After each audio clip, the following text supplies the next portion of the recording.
귀한 찬양 감사합니다. 1.5단계 코로나 사회적 거리두기 상황 속에서 예배를 드리고 또 오늘 선거 투표까지 하시는 얼마나 분주하시고 애쓰셨습니까? 지난번 코로나가 2단계가 격상이 되고 이제 교회가 문을 닫게 되었습니다. 그때 새벽 예배도 멈춰지고 그때 새벽 예배가 이제 멈춰지고 그 다음 날 새벽 예배에 혹시 몰라서 나왔었습니다. 그런데 그때 한 성도님이 불이 꺼져 있는 교회에 앉아 계셨습니다. 그러면서 저에게 제가 어떻게 목사인 줄 알고, 목사님 왜 이렇게 교회가 어둡대요? 왜 이렇게 불이 꺼졌대요? 라고 하시는 거예요. 그 얘기를 듣는데 마음이 먹먹하면서 아프더라고요. 교회는 불이 켜져 있어야 되는구나. 교회는 항상 하나님께 예배하는 곳이어야 되구나 라는 것을 깨달았습니다. 그리고 밝게 빛을 비추는 게 교회이구나 라는 것을 깨달았던 시간입니다.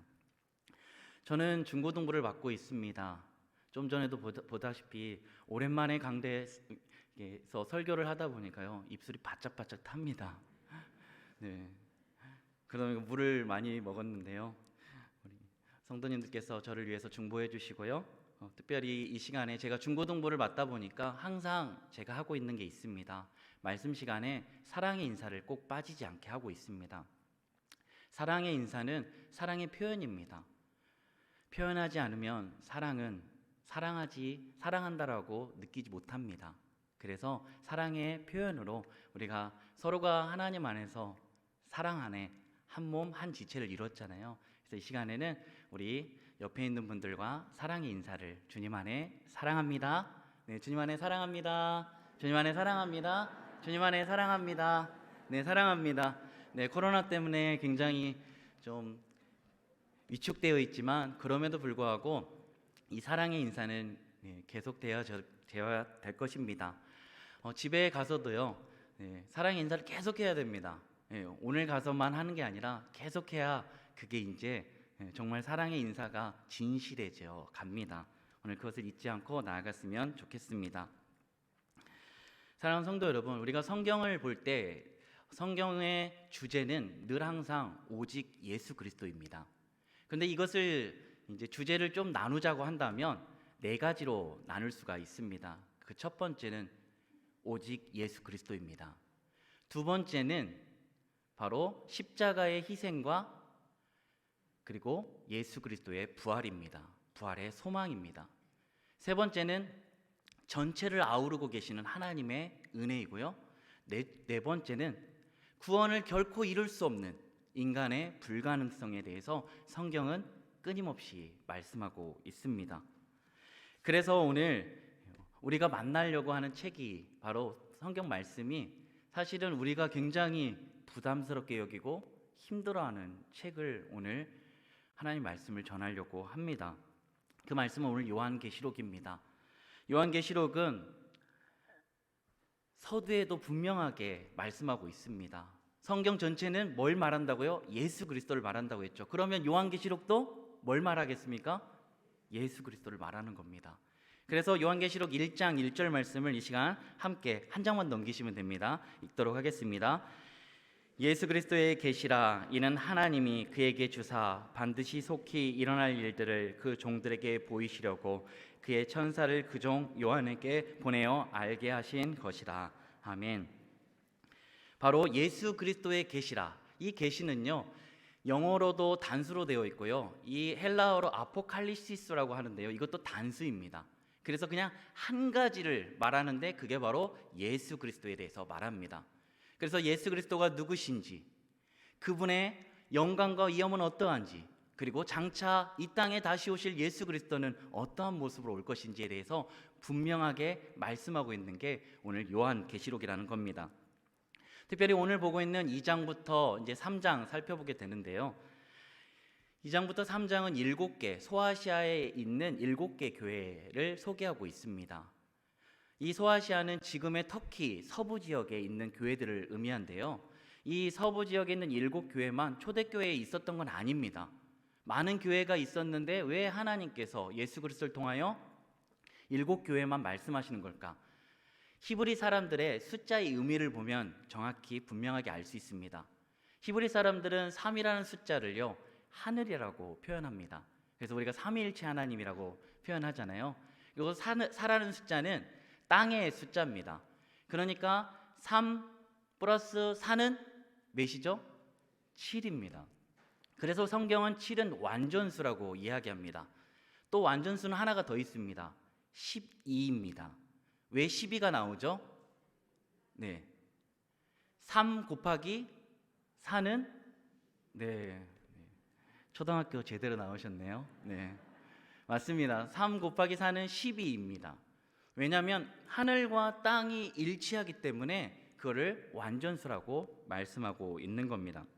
그래서 오늘 7개 교회뿐만 아니라 지금 하나님께서는 이 세상에 존재하는 모든 교회에 말씀하고 계시는 겁니다. 사랑하는 성도 여러분, 에베소 교회는 어떤 교회입니까? 바로 바울이 2차 선교 여행 중에 브리스길라와 아굴라 부부와 함께 개척했던 교회입니다. 그리고 나서 바울이 떠나가게 되고 브리스길라와 아굴라 부부가 여기서 생활을 하면서 섬기게 됩니다. 그리고 이후에 3차 전도 여행, 선교 여행 때 다시 와서 에베소 교회에서 2년을 말씀을 가르치고 그들을 섬기게 됩니다. 그리고 나서 시간이 흘러가지고 무려 3년이라는 시간이 흘러갑니다. 사랑하는 성도 여러분, 사도 바울이 선교했던 그 선교의 여정들을 살펴보면요, 거의 약 11년간 선교를 하게 됩니다. 그런데 에베소 교회만 3년이라는 시간, 굉장히 긴 시간이죠. 화려합니다. 데살로니게 교회도 3주밖에 있지 않았잖아요. 그 이유가 있다라는 겁니다. 그래서 이 사도 바울의 헌신과 또 열심을 통해 에베소 교회가 부흥하고 귀한 성령의 열매들을 맺게 되었다는 겁니다. 나중에 바울이 이제 떠나가게 되고 영적 자녀인 디모데가, 그리고 아볼로도 사역하게 되고, 그리고 요한계시록을 쓴 사도 요한도 예수님의 어머니와 함께 이곳에서 사역하게 됩니다. 에베소 교회는 이와 같이 쟁쟁한 바로 영적 지도자들이 거쳐간 교회입니다. 그러다 보니까 얼마나 탄탄했겠습니까? 영적인 하나님의 말씀들이 최우선적으로 공급되고요, 귀한 하나님의 말씀이 마음판에 새겨지는 역사가 일어났습니다. 그러다 보니까 말씀 위에 반듯하게 선 교회가 에베소 교회입니다. 그런데 그 에베소 교회가 있는 에베소라는 곳은요, 정말로 악이 관영하고 이방 신들이 넘치고, 우리가 잘 알고 있는 아데미, 다산의 여신 아데미 여신이 있고요, 신전이 거기에 있고 로마 황제를 숭배하는 산당이 거기에 있었습니다. 그래서 이방 종교의 중심지역 역할을 했고요, 굉장히 악이 관영했던 곳입니다. 그리고 이 에베소는 온갖 미신과 마술이 성행했던 곳입니다. 바로 이러한 상황 가운데 우리가 잘 알고 있는 데메드리오라는 사람을 통해서 그 소동으로 말미암아 사도 바울이 이곳을 떠나가게 되는 일도 발생하게 됩니다. 이런 것들을 볼 때 에베소 교회에 3년간 사역했다는 것은 납득이 가게 됩니다. 얼마나 힘들고 어려웠을까요? 로마의 핍박 가운데, 그리고 이방 신들이 가득 차 있고 또 이단들이 득세하는 그곳에서 하나님의 말씀으로 든든히 세우기에 사도 바울은 3년 동안 에베소 교회에서 사역했다는 겁니다. 오늘 본문 말씀 1절을 함께 읽도록 하겠습니다. 2장 1절입니다. 에베소 교회 사자에게 편지하라. 오른손에 있는 7뼈를 붙잡고 7 금 촛대 사이를 거니시는 이가 이르시되 아멘.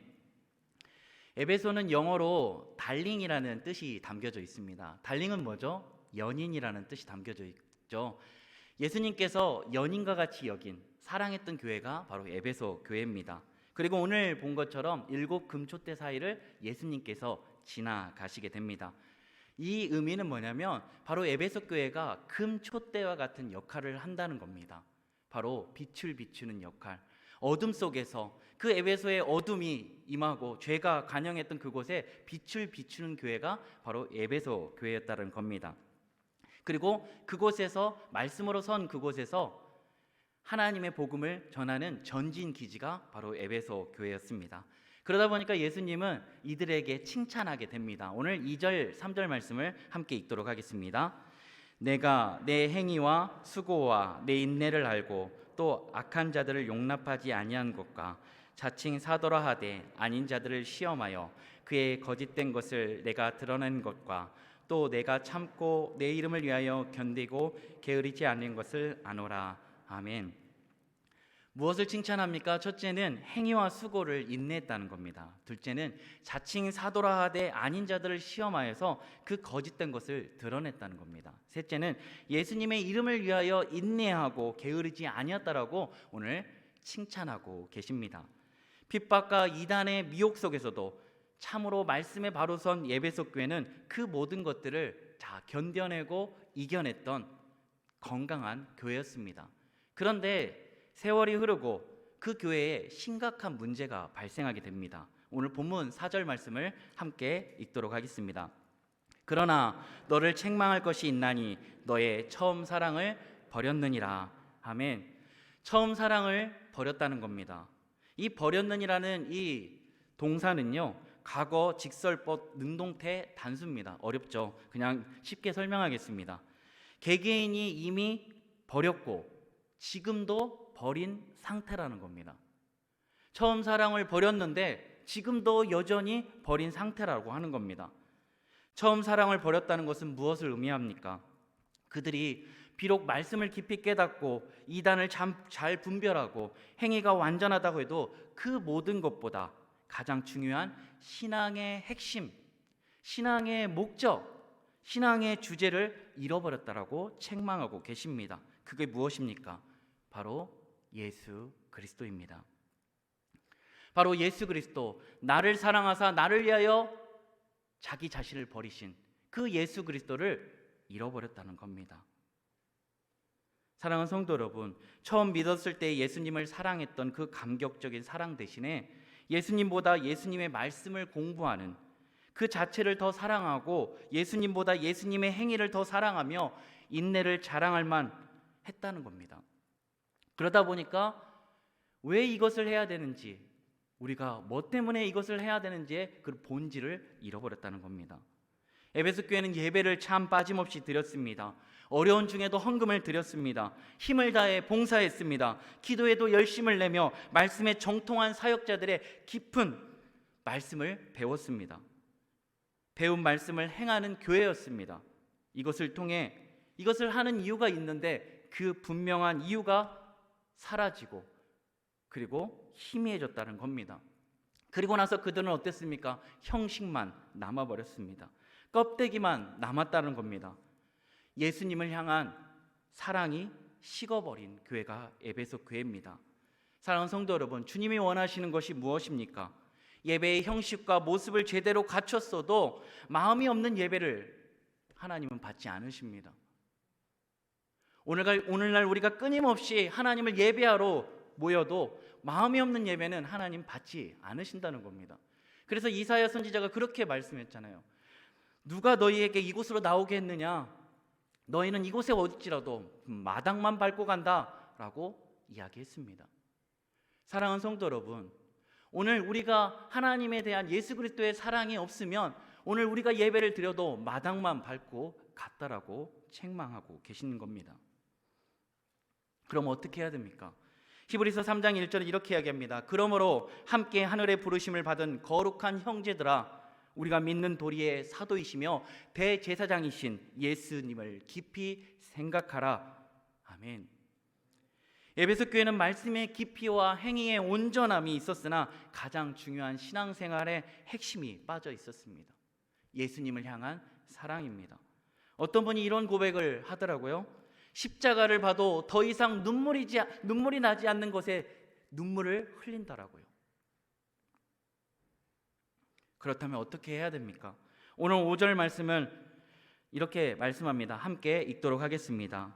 그러므로 어디서 떨어졌는지를 생각하고 회개하여 처음 행위를 가지라. 만일 그리하지 아니하고 회개하지 아니하면 내가 내게 가서 내 촛대를 그 자에서 옮기리라. 아멘. 회개하고 첫사랑을 회복하라고 하십니다. 어디서부터 어떻게 잘못되었는지를 생각하고 회개하고 돌이키라고 말씀합니다. 단어를 들어도 생각만 해도 아련하고 가슴 쓰린 게 첫사랑이라는 단어입니다. 이 첫사랑은 어떤 단어입니까? 예수님만 사랑하는 순결하며 거짓 없고 열정적인 사랑입니다. 보고 있어도 보고 싶고 듣고 있어도 듣고 싶고 그리고 만나면서도 또 만나고 싶은 게 바로 첫사랑입니다. 처음 예수님을 만날 때 이러한 감격들이 있으셨죠. 주님에 대한 첫사랑이 식어지면 나타나는 현상이 있다고 합니다. 10가지입니다. 오늘 나의 첫사랑은 지금, 나의 처음 사랑은 어떠한지를 이걸 통해서 한번 돌아보시는 계기가 되었으면 좋겠습니다. 첫사랑이 식어지면 첫 번째, 기도 생활이 느슨해집니다. 사랑에 빠진 연인들 아시죠? 사랑에 빠진 연인들은 그렇게 할 말이 많습니다. 그래서 저도 아내와 사귈 때는요, 밤새 통화를 했어요. 어느 때는요, 밤새 통화하다가 잠이 들어버린 거예요, 서로가. 그리고 깼는데 전화기를 들고 제가 일어난 거예요. 전화기는 이미 연결되어 있는 거죠. 그러나 커플들은 항상 하는 게 있죠. 무제한 요금을 씁니다. 그래서 가슴을 쓰린 적이 있습니다. 그렇게 통화를 해도 또 통화하고 싶고, 그런 게 바로 연인들의 모습입니다. 사랑하면 그렇습니다. 그리고 나서 전화를 끊고 또 문자하고 또 만나서 뭐 중요한 얘기도 아니에요. 그런데 얘기하고 또 대화를 합니다. 그런데 사랑이 식으면 어떻습니까? 점점 대화가 없어집니다. 이렇듯 처음 사랑을 했을 때는 우리가 철야하고 그랬는데요. 지금은 어떻습니까? 사랑이 식으면 기도 시간이 느슨해집니다. 지겨워집니다. 하나님께 일일이 여러 가지 것들을 아뢰 수가 있는데 또 하나님의 음성을 들을 수 있는데 그것이 느슨해진다는 겁니다. 두 번째는 말씀에 대한 사모함이 사라집니다. 어떤 형제가 자매와 사랑에 빠졌다고 생각하십시오. 그런데 어느 날 우연히 그 사랑에 빠진 자매가 관한 책이 있다고 생각하십시오. 그 책을 얻은 거예요. 그러면 그 책을 얻는 순간 그 책 속에 뭐가 있습니까? 그 자매가 어린 시절 어떻게 보냈고, 무엇을 좋아하고, 어떤 음식을 좋아하고, 어떤 걸 싫어하고, 어떤 영화를 좋아하고, 어떤 취미가 있는지를 자세하게 나와 있는 겁니다. 그러면 그걸 가지고 밤새도록 읽지 않겠습니까? 그 사랑하는 여인을 보기 위해서, 알기 위해서 그걸 계속해서 보게 된다는 겁니다. 그래서 경건한 마음으로요, 그 책을요 밤새도록 줄을 치면서 묵상하고 또 묵상하고 암송하고 그렇게 보게 되는 겁니다. 그렇다면 우리는 어떻습니까? 하나님의 말씀을 그렇게 읽고 계십니까? 다니엘 기도에서 어떤 자매님이 그런 고백을 하더라고요. 하나님의 말씀을 처음 읽었는데 이 말씀을 읽는데 처음 읽는데도 불구하고 그 말씀이 이해가 되고 동의가 되더래요. 그리고 나서 한참 읽고 나서 눈을 들어가지고 밖을 봤는데 동이 터오르더랍니다. 바로 하나님의 말씀에 깊이 빠져 있고 하나님을 사랑하는 마음이 있으니까 그 말씀이 세상과 나는 간 곳 없고 구속한 주만 보이게 된 겁니다. 영원하신 하나님께 이때니까 영원한 시간 속에 들어가서 시간 가는 줄 모르고 하나님의 그 사랑의 러브레터를 계속해서 읽었다는 겁니다. 세 번째는 사랑이 식으면 교회 가는 것을 즐거워하지 않습니다. 교회는 하나님을 예배하는 곳입니다. 하나님의 자녀들과 만나는 곳입니다. 처음 사랑이 뜨거울 때는요, 시편의 기자가 고백했던 것처럼 주의 궁정에서 한 날이 다른 곳의 첫날보다 나은즉 악인의 장막에서 사는 것보다 내 하나님의 성전 문지기로 있는 것이 좋사오니 라고 고백합니다. 차를 마셔도 교회에 와서 무엇을 해도 교회에 머물기를 좋아합니다. 그런데 사랑이 식으면요, 교회에 오지 않습니다. 네 번째는 주님과 사랑이 식으면 전도의 의욕을 잊습니다. 요한복음 4장에서는요 우물가의 여인 수가선 여인에 대한 이야기가 나옵니다. 그 여인은 사람들을 피해가지고 물을 길러 옵니다. 그때 예수님을 만났습니다. 예수님을 만나고 진정한 메시아 그리스도를 만나고 나서 그녀가 예전에는 사람을 피해서 물을 들어오고 사람을 피했는데요, 그녀가 물동이를 내려놓고 동네로 들어가서 어떻게 했습니까? 와서 보라, 그가 그리스도가 아니냐라고 선포했습니다. 사랑하는 성도 여러분, 우리가 하나님을 만나고 예수 그리스도를 사랑할 때예요. 거의 전도의 90%는 처음 예수님을 영접하고 5년 안에 이루어진다고 합니다. 지금은 어떠십니까? 많은 이들에게 사랑하는 일을 전하고 있습니까? 내가 사랑하면요, 예수님을 이야기하고 예수님을 자랑하고 예수님을 말합니다. 그것이 사라졌다면 오늘 우리의 사랑이 식어진 겁니다. 다섯 번째는 일상의 순간에 생각이 하나님께 머물러 있지 않다면 사랑이 식은 겁니다. 사랑한다면 만나서 데이트할 때만 사랑합니까? 아니죠. 그 어느 곳에 있든지 그 사랑하는 연인이 생각이 납니다. 그래서 일을 할 때도 일이 손에 잡히지 않아요. 그 사랑하는 사람이 생각나니까요. 뭐를 먹어도요, 이거 사다 주고 싶고 같이 먹고 싶은 게 사랑하는 사람들의 생각입니다. 오늘 우리는 어떻습니까? 하나님과 머무는 시간들이 있습니까? 하나님과 독대하며 하나님께 나아가는 시간이 있습니까? 내 소원을 아뢰기는 바빴지만 하나님의 음성을 듣는 건 게을리하지 않으셨습니까? 여섯 번째는 주님의 사랑이 식으면 사역에 대한 기쁨과 열정이 없다는 겁니다. 은혜가 살아있으면 탈진된 사람도 일어납니다. 교회 사역은요, 시간이 남아도는 사람이 하는 게 아닙니다. 은혜 받은 사람이 하는 겁니다. 사랑하는 사람을 위해, 사랑하는 주님을 위해서 나의 물질도, 나의 시간도, 나의 모든 것도, 재능도 하나님께 아낌없이 드릴 수 있는 겁니다. 그런데 우리의 사랑이 병들면요, 그것들을 드리기를 아까워합니다. 오늘 여러분이 오늘 하나님 앞에 나와서 하나님의 사역들에 대해서 기쁨과 감사와 찬양이 없다면, 열정이 없다면 한번 돌아보시기 바랍니다. 일곱 번째는 하나님이 기뻐하지 않는 일에 너무 쉽게 빠져듭니다. 하루에도 수없이 몰려오는 죄의 유혹 가운데 너무 쉽게 넘어진다는 겁니다. 요셉은요, 보디발 아내에게 수없이 성적 유혹을 받았습니다. 그런데 그가 단호하게 거절합니다. 거절한 이유는 이겁니다.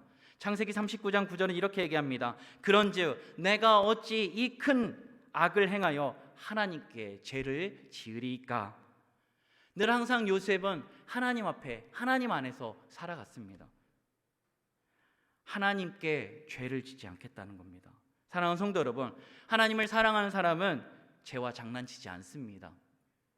유혹이 심해서 죄에 넘어가는 것이 아니라 하나님을 향한 사랑이 강렬하지 않기 때문에 죄의 유혹에 쉽게 넘어가는 겁니다. 하나님을 사랑하기에 내가 이것을 안 할 거야, 악은 모양이라도 버려버릴 거야 라고 생각하게 된다는 겁니다. 여덟 번째는 내게 상처를 준 사람들을 쉽게 용서하지 못할 때 처음 사랑이 식은 겁니다. 교회에서 싸우면 정말 무섭게 싸웁니다. 왜 그런지 아세요? 교회 성도들은 마음과 뜻과 성품을 다하여 싸우기 때문입니다. 세상은요, 싸우면요 그냥 여러 가지 방법들로 풉니다. 그런데 교회는요, 그거를 인내함으로 마음판에 새기고 또 새겨서 그것들을 오래 참음으로 이야기합니다.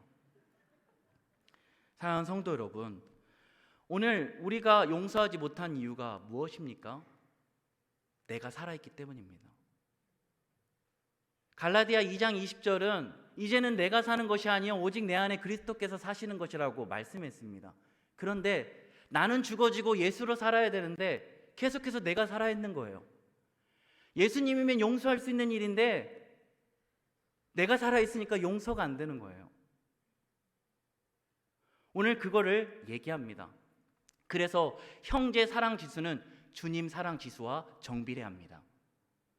내가 주님을 사랑한 만큼 형제를 사랑할 수 있는 겁니다. 자매를 사랑할 수 있는 겁니다. 하지만 내가 주님의 사랑에 어긋나 있으면 형제를, 자매를 사랑하지 못하고 용서하지 못하게 된다는 겁니다. 요한일서 4장 11절 이렇게 말씀합니다. 사랑하는 자들아, 하나님이 이같이 사랑하셨은즉 우리도 서로 사랑하는 것이 마땅하도다. 아멘. 아홉 번째는 주님에 대한 사랑이 식으면 하나님의 명령들이 귀찮게 여겨집니다. 사랑하면 서로의 부족한 부분을 이해해주고 잘못된 것들을 고쳐줍니다. 저는 원래 전도사 시절 때요, 머리가 지금은 많이 길러진 겁니다. 예, 제가 3mm로 스포츠로 밀고 다녔습니다. 네, 전도사인데 스님처럼 하고 다녔습니다. 네. 그래서 어떤 분들은 보면은요, 할렐루야 이렇게 네. 그렇게 하시더라고요. 네. 그리고 나는데 제가 늘 항상 그렇게 다녔는데 담임 목사님이 그렇게 말씀하시더라고요. 교회에 무슨 불만이 있냐고. 네. 그리고 나서 저는 저희 아내를 만나고 사람 됐습니다. 지금 제 머리는 투블럭입니다. 투블럭 들어보셨나요? 네. 이 머리는 전 상상도 못했던 머리입니다. 그리고 저는 정말 후질근한 옷을 입고 다녔습니다. 네, 저희 아내를 만나고 제가 사람 굿이라고 살아가고 있습니다. 왜요? 사랑하는 아내가 저에게 계속해서 꾸며주고 또 단정하게 또 차려입게 해줬기 때문에 사랑하면요, 그러한 명령들을 순종합니다. 그런데요, 사랑하지 않으면, 식으면 어떻게 됩니까? 하나님의 명령들을 귀찮게 여겨집니다. 하나님의 말씀을 들으려 하지 않습니다. 그게 사랑이 식었다는 겁니다. 마지막으로 10번째는 하나님보다 세상의 눈을 더 의식하기 시작하면 사랑이 식은 거랍니다. 사랑이 충만해지면요, 세상 사람이 뭐라 해도 주님만 좋다면 나는 괜찮습니다. 세상의 눈은 필요 없습니다. 하나님이 좋으시면 나도 좋아진다는 겁니다. 그런데 사랑이 식으면요, 자꾸만 세상의 것에 눈을 두게 됩니다. 거기에 시선을 두게 된다는 겁니다. 사랑하는 성도 여러분, 오늘 우리가 하나님의 일들을 할 때 하나님께서는요, 은밀하게 하시기를 원하십니다. 하나님께서는요, 세상 사람들은 눈으로 보지만 하나님은 보고 있지 않은 것 같지만 보고 계십니다. 그래서 마태복음 6장 3절은 너는 구제할 때 오른손이 아는 것을 왼손이 모르게 하라. 하나님이 다 아셔요. 자, 이 10가지 중에 첫사랑이 나는 전혀 문제가 없다, 네, 하신 분이 있을까요? 저도 어마어마하게 걸렸습니다. 사랑하는 성도 여러분, 우리 안에 첫사랑이, 처음 사랑이 식어졌다면 오늘 다시금 5절 말씀을 주목해서 읽기를 원합니다. 5절 말씀에 다시 한번 함께 5절 말씀을 읽도록 하겠습니다. 그러므로 어디서 떨어졌는지를 생각하고 회개하여 처음 행위를 가지라. 만일 그리하지 아니하고 회개하지 아니하면 내가 내게 가서 내 촛대를 그 자리에서 옮기리라. 아멘. 5절 말씀에 뭐라고 했습니까? 생각하라. 어디서 떨어졌는지, 무엇이 잘못된지를 생각하고 회개하라. 그리고 가지라. 회개하지 아니하면 이라는 말씀을 주고 있습니다. 이 모든 동사는요, 단수형입니다. 교회에 말하고 있지만 오늘 하나님께서 우리 각자에게, 우리에게 식어졌던 그 처음 사랑이 어디서부터 떨어졌고 어떻게 잘못됐는지를 생각하고 회개하여서 처음 행위를 가지라라고 말씀하고 있는 겁니다. 사랑하는 성도 여러분, 오늘 혹시라도 처음 사랑이 식어졌다면 회개하는 은총이 있기를 원합니다. 하나님께 나아가십시오. 그리고 그 잘못된 것을 빛 가운데로 드러내십시오. 그러면 하나님께서 우리의 죄를 용서해 주시고 다시금 처음 사랑을 회복시켜 주실 것입니다. 그런데 이렇게까지 경고하시고 돌이키라고 말씀하셨는데 불순종하면 어떻게 하신다고요? 촛대를 옮기신다는 겁니다. 사랑하는 성도 여러분, 촛대는 교회입니다. 교회를 옮기시겠다는 겁니다. 그런데 이거는 교회를 들어가지고 옮기시는 게 아닙니다. 예수님께서 쓸모없게 만드신 것도 아닙니다. 다만 처음 사랑이 식어져 가니까, 그들의 본질이 잃어버리니까 그들 스스로가 쓸모없는 길로 가버리게 된다는 겁니다. 결국 에베소 교회는요, 저는 가보지 않았지만 사진을 통해 보았습니다. 지금은 터만 남아 있습니다. 서구의 큰 교회들은 어떻습니까? 건물들이 비어 있거나 다른 종교에 팔려나가고 있습니다. 선한 행위가 있었고 성경 말씀도 열심히 분석하고 연구했지만 예수님에 대한 진실한 사랑이 잃어버렸습니다. 사랑하는 성도 여러분, 교회를 교회답게 하는 본질이 무엇입니까? 바로 예수 그리스도입니다. 예수 그리스도를 나의 구주, 나의 하나님으로 고백하는 것, 예수님만이 그리스도이십니다라고 고백하는 것, 그리고 예수님께 생명을 드린 자, 그럴 때 본질이 회복되는 겁니다. 사도 바울이 그래서 이렇게 말씀했잖아요. 로마서 14장 8절에 우리가 살아도 주를 위하여 살고 죽어도 주를 위하여 죽나니 그러므로 사나 죽으나 우리는 주의 것이로다. 아멘. 주의 것으로 만들기 위해서 그 다음 절이 정말 기가 막힙니다. 이를 위하여 그리스도께서 죽었다가 다시 살아나셨으니 곧 죽은 자와 산 자의 주가 되려 하심이라. 아멘. 이런 교회의 본질은 예수님의 사랑의 회복으로부터 시작됩니다. 사랑하는 성도 여러분, 슈퍼맨의 약점이 무엇인 줄 아십니까? 아마 아시는 분이 있으실 겁니다. 슈퍼맨의 약점은 그 녹색 광물인데요, 이름이 크립토나이트라는 광물입니다. 저는 예전까지는 슈퍼맨의 약점은 그 크립토나이트 녹색 광물을 보면 얘가 슈퍼맨이었는데 사람보다 못하는 존재가 된 거를 봤어요. 근데요, 그게 슈퍼맨의 약점이 아니었어요. 슈퍼맨의 약점은 바로 여주인공 로이스였어요. 슈퍼맨 1탄을 보면요, 슈퍼맨이 이제 다른 사람들을 구하게 되는데요, 구하다가 보니까 자기의 사랑했던 여인인 로이스가 지진이 일어나가지고 그 차가, 땅이 그 차를 삼켜버립니다. 슈퍼맨이 이미 왔을 때는 한 발 늦은 거예요. 이미 로이스는 죽어 있었습니다. 그 로이스를 사랑한 여인이 죽어 있는 걸 보면서 큰 슬픔에 소리를 지르면서 그가 돌아버립니다. 그러더니 밖으로 나가더니 지구를 돌아버리더라고요.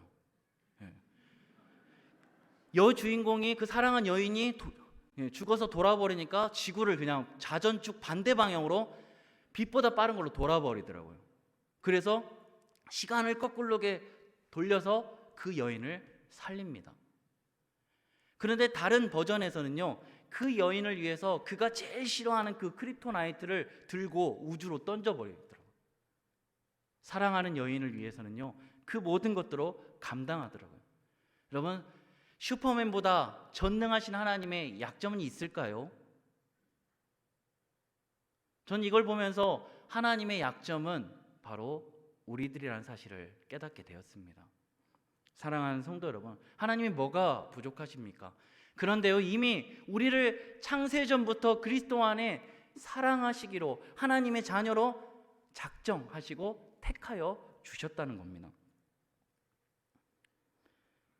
사랑하는 성도 여러분, 말세를 살아가고 있는 우리들입니다. 에베소 교회도 그랬습니다. 하루가 멀다 하지 않게 이단들이 득세하고요, 또 침투해오는 거짓 교사들이 있었습니다. 그런데 허점 많고 또 실수투성인 우리들을 위해 하나님이 하나님의 약점인 우리를 위해서 하나밖에 없는 아들을 내어주셨고 살려주셨다는 사실입니다. 그 예수 그리스도를 지금 에베소 교회는요, 잃어버렸다는 겁니다. 오늘 우리는 어떻습니까? 사랑하는 성도 여러분, 오늘 에베소 교회는 제자 훈련도 열심히, 성경 공부도 부지런히 하며 이단을 배척했습니다. 교회의 실적을 자랑하는 교회였고, 또한 어느 순간 설교와 성경 지식이 정통한 유명한 담임 목사님을 예수님보다 자랑하는 교회, 바울과 디모데와 요한과 같은 위대한 사역자들이 이 목회한 교회라고 그 자랑했던 교회로 변질되었습니다. 사랑하는 성도 여러분, 교회가 몇 년이 됐고 어떠한 전통을 가졌는가 중요하지 않습니다. 우리 신앙교회 95년의 전통을 가지고 있죠. 저는 과거의 95년 전의 전통보다 더 중요한 것은 지금 우리가 신앙교회가 어떻게 있느냐입니다. 왕년에 성경 일독 몇 독 하셨다는 분 거의 대부분은 지금은 성경 안 읽는 분이십니다. 사랑하는 성도 여러분, 오늘 지금이 중요합니다. 제자 훈련 왜 합니까? 예수 그리스도를 알고 예수 그리스도를 닮기 위해서고 사랑하기 위해서입니다. 성경 공부 왜 하십니까? 예수님을 더 알고 예수님을 사랑하기 위해서 하는 겁니다. 그런데 우리는 수료하면 성경 공부가 끝났다라고 생각합니다. 아니요, 수료한 그 순간부터 시작되는 겁니다. 그래서 히브리인들에게 말씀의 묵상의 개념은요, 그 말씀이, 주신 하나님의 말씀이 삶 가운데 나타나질 때까지가 바로 묵상이 끝나는 겁니다. 오늘 하나님이 주신 말씀에 그렇게 우리도 나타내질 때까지 듣고 계십니까?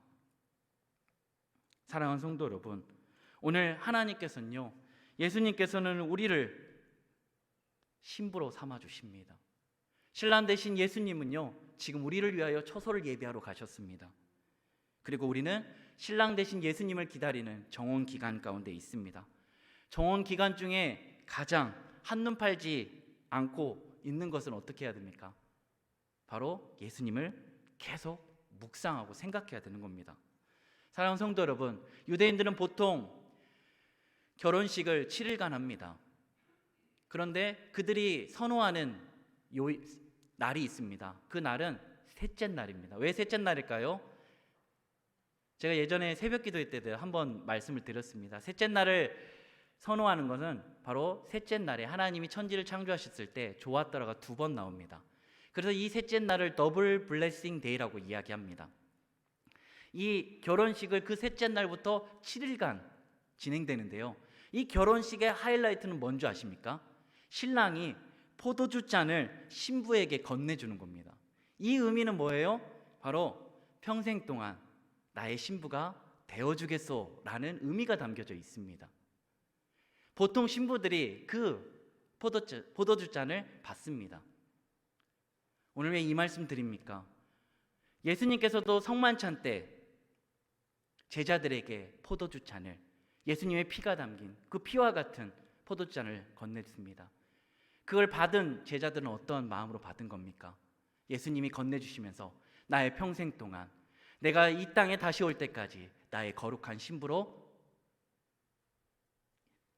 되어주겠소? 라고 말씀하신 거예요. 그 잔을 받은 제자들은요, 네 예수님, 제가 주님 다시 오실 때까지 주의 거룩하고 순결한 신부로 살겠습니다 라고 다짐이 담겨져 있는 겁니다. 사랑하는 성도 여러분, 오늘 우리가 성만찬을 매일매일 할 수는 없지만 하나님의 말씀을 통해서 계속해서 우리에게 말씀을 건네주세요. 그럴 때마다 하나님이 여러분에게 말씀하세요. 나의 거룩한 순결한 신부로 계속해서 살아주겠니? 라고 말씀하시는 거예요. 오늘 처음 사랑을 회복하길 원합니다. 매일매일 주시는 말씀을 통해 이제 하나님의 그 거룩한 신부로 우리가 이 어두운 세상 가운데 빛 가운데로 나아가는 귀한 예배소 교회가 못했던 일들을 우리 신한교회가 감당하며 나아가는 복된 은혜가 있길 예수님 안에 간절히 소망합니다. 네, 기도하겠습니다.